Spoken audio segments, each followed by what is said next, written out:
லைஃப்பில் நம்ம கிராமத்து ஸ்டைலில் மீன் குழம்பு எப்படி வைக்கிறதுன்னு பார்க்கலாம். கடுகு, அதுக்கு தேவையான பொருட்கள்: கடுகு, வெந்தயம், வடகம் சிறிதளவு, மஞ்சள்தூள் 1 ஸ்பூன், மிளகாத்தூள் 3 ஸ்பூன், பூண்டு, வெங்காயம், சிறிய வெங்காயம் ஒரு 20 பல்லு பூண்டு, ஒரு 20 வெங்காயம். அப்போ இதில் அரைச்ச விழுது, மிளகு, ஜீரகம், கொஞ்சம் 2 காஞ்ச மிளகாய் இதெல்லாம் போட்டு அரைச்சி எடுத்து வந்திருக்கோம். அந்த விழுது, சிறிதளவு உப்பு, கொத்தமல்லி, தக்காளி, மீன் ஒரு 1/2 கிலோ மீன். இது காளா மீன், இது ரொம்ப நல்லாயிருக்கும் மீன் குழம்புக்கு, அதனால் இதை வாங்கியிருக்கோம். தேவையான அளவு எண்ணெய் ஒரு சட்டியில் அடுப்பில் வச்சுட்டு காஞ்ச உடனே எண்ணெயை ஊற்றணும்.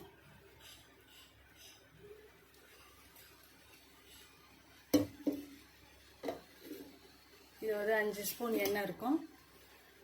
இதில் எண்ணெய் காஞ்ச உடனே முதல்ல கடுகு, வெந்தயத்தை போட்டுடலாம். இப்போ எண்ணெய் காஞ்சிச்சு, கடுகு, வெந்தயத்தை போட்டுக்கலாம். இது பொரிஞ்ச உடனே வடகத்தை சேர்க்கணும். கடுகு பொரிஞ்சிச்சு, கடுகு வெந்தயமும் மைல்டாக செவந்தால் போதும். அதில் வடகம் சேர்க்கணும்.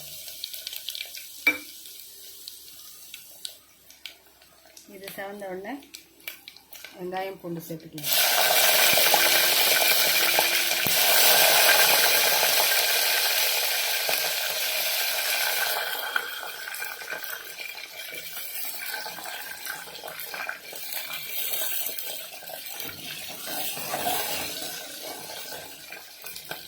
இதோட தக்காளி சேர்த்துக்கலாம். இன்னும் கொஞ்சம் செவந்த உடனே சேர்த்துக்க வேண்டியதுதான்.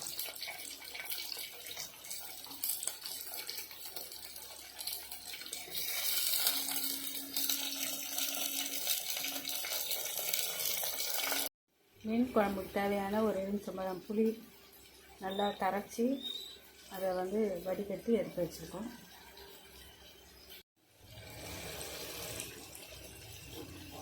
வெங்காயம் வதங்கும் அரைச்சி விழுதையும் உப்பையும் சேர்த்து அதையும் வதக்கி விடணும். நல்லா வதங்கணும். பாருங்கள், இந்த அரைச்சி விழுதும் சேர்ந்து அதில் நல்லா வதங்கிச்சு. இப்போ நம்ம மிளகாத்தூள், மஞ்சள்தூள் போட்டுடலாம்.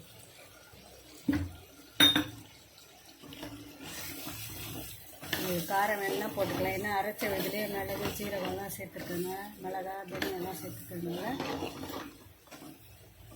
இதில் 3 ஸ்பூன் போட்டிருக்கேன் நான். உங்களுக்கு பத்தலைன்னா காரம் பத்தலைன்னா சேர்த்துக்கலாம். இல்லை இது போதும்னு நினச்சிங்கன்னா இதோடு விட்டுருங்க. இது வதங்கிடுச்சு. வதங்கினோடனே கொத்தமல்லி தழையை சேர்த்துக்கலாம். இதோடு வதங்கும்போது கொத்தமல்லியும் சேர்ந்து வதங்கும்போது மீன் குழம்பு இன்னும் டேஸ்ட்டாக வாசனையாக இருக்கும். அதுக்கு தான் இதோடு சேர்த்து வதக்கிறேன். இப்போ எண்ணெய் பிரிஞ்சு வந்தோடனே நம்ம புளி தண்ணி ஊற்றிட்டு கொதித்து வந்தோடனே மீனை போட்டு இறக்க வேண்டியது.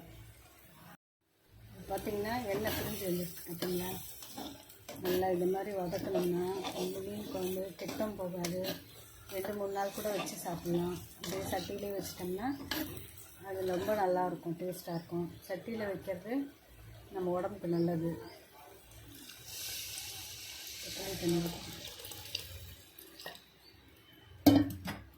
இது கொதிச்ச உடனே மீனை போட்டு இறக்கிட வேண்டியதுதான். உப்பு இதெல்லாம் சரியாக இருக்கான்னு பார்த்துட்டு கொதிக்க விடுங்க. இப்போ குழம்பு நல்லா கொதிச்சுட்டு இருக்குது. கொதிச்ச உடனே இப்போ மீனை போட்ட வேண்டியதுதான்.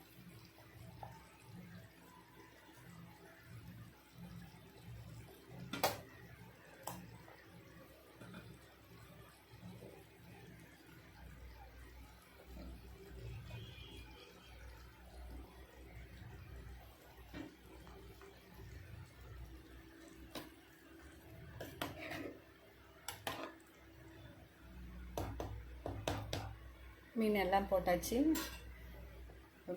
இதுவும் கொஞ்சம் கொதிச்சோன்னா ஒரு 5 மினிட்ஸ் கொதிச்சோன்னா நிறுத்திட வேண்டியது தான். ஒரு தட்டு போட்டு மூடிடும்.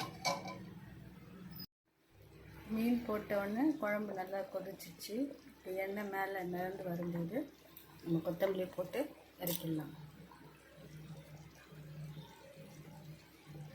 இப்போ சூப்பராக கிராமத்து ஸ்டைலில் மீன் குழம்பு ரெடி ஆயிடுச்சு. இந்த வீடியோ இவ்வளோ நேரம் பொறுமையாக பார்த்ததுக்காக நன்றி.